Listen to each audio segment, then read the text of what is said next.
about someone who came to me and told me that they had been passing out when they were drinking some alcohol, and they had been blacking out. And I would like you to speak about what might be going on there. A number of things could be going on there that's causing them to black out. Their blood sugar level might be low when they start drinking. For example, typically in the late afternoon, people's blood sugar level is low because they haven't eaten before they drink. So everybody goes out for a cocktail, and so they don't stabilize their blood sugar beforehand. And alcohol goes instantly, directly across the blood-brain barrier into the brain. And so that rush of sugar and then that sedative energy that comes beyond it could easily cause someone to black out. What they need to know is that their body is not stable and that they have to take care of the body. We know, for example, if somebody takes vitamin C before they drink, it neutralizes the free radicals, and so it helps them to not get so drunk, but to be able for their liver and for the brain to stabilize in taking in this energy. So that would be my initial response, is that most likely that person has blood sugar difficulties, and anybody that's addicted to drinking does have blood sugar difficulties. And that they should just take care of that first. And then the second thing is to watch that their body is saying, you're drinking too much. You're trying to relax, you're trying to slow down, you're trying to numb yourself out so that you're not in your daily reality, so that you can lighten up a little bit, and you're going too far. The body is not being able to handle that much input. Remember that alcohol will give you an immediate high, and then it will drop, and it will be a sedative energy, a negative energy that slows down consciousness. And so the body's giving you a direct piece of conversation. And even if your need to drink says, I want out, it's time to listen to your body and, okay, what do you need, body, so that we're not passing out here. So I can tell you it's going to say, don't drink so much. It may be saying, drink water in between each drink that you drink, because alcohol is very drying to the brain. Most people are dehydrated anyway. So by drinking water, you can stabilize the brain functions. And the brain is 80% water in an adult. So it needs that water so that it can continue to function and send messages, cross-reference from the brain into the nervous system of the body.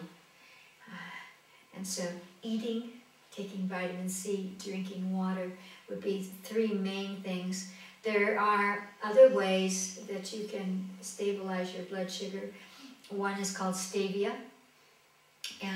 It's about 4 times as sweet as sugar, and it does help the body to stabilize the blood sugar. So you really want to listen. What does it need first? And then, of course, I would always recommend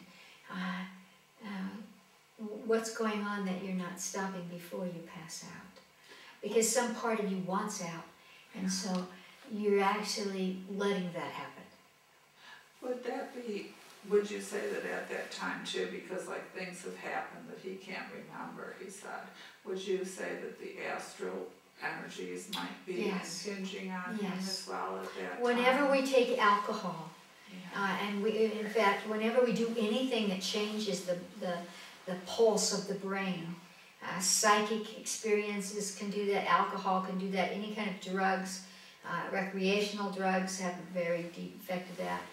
Sleeping, dreaming, and of course operations, they all pull the brain pulse in such a way that we go into the astral dimension. And in that astral dimension, we can easily lose contact with our third-dimensional body. and we can begin to hallucinate, we can begin to forget. And of course, if he's drinking a lot, he's going to begin to have problems with remembering because he's not staying in his body, he's actually getting out. There's another thing that's helpful, L-glutamine, that you could take on a short-term basis. It will help people to not crave the alcohol because again, the brain neurotransmitters into the brain creates a difference. And if somebody really wanted to stop doing that, if they were actually realizing that they have a problem, which may not be the case, the most important thing that I would recommend would be to start taking blue-green algae, because it, like alcohol, the omega, the kind of algae that's had the membrane taken off the outer area of the cellular structure, so it will go directly into the brain, and it affects the serotonin levels, which make us feel safe, make us feel like everything is okay. It can affect the endorphins that also make us feel like everything is okay. And so he needs to give his brain that. People that drink all the time, they are imbalancing the nutritional levels of their body. They're probably imbalancing the calcium levels, the vitamin B levels that are created in the intestines, which of course alcohol is just going to wipe out all those nice good flora, bacteria. So he's destroying his physiological body, which then can't help him to feel relaxed without just going from one level to another. Children do that as well, you know, and they will go from an outer consciousness to suddenly being completely out of their body and staring out in space and not hearing you and not being in their body. And so that's what alcoholics do too. And I find that there's a correlation. I can usually see from the auric field by the time a child is 5 or 6 if they're going to have drinking problems.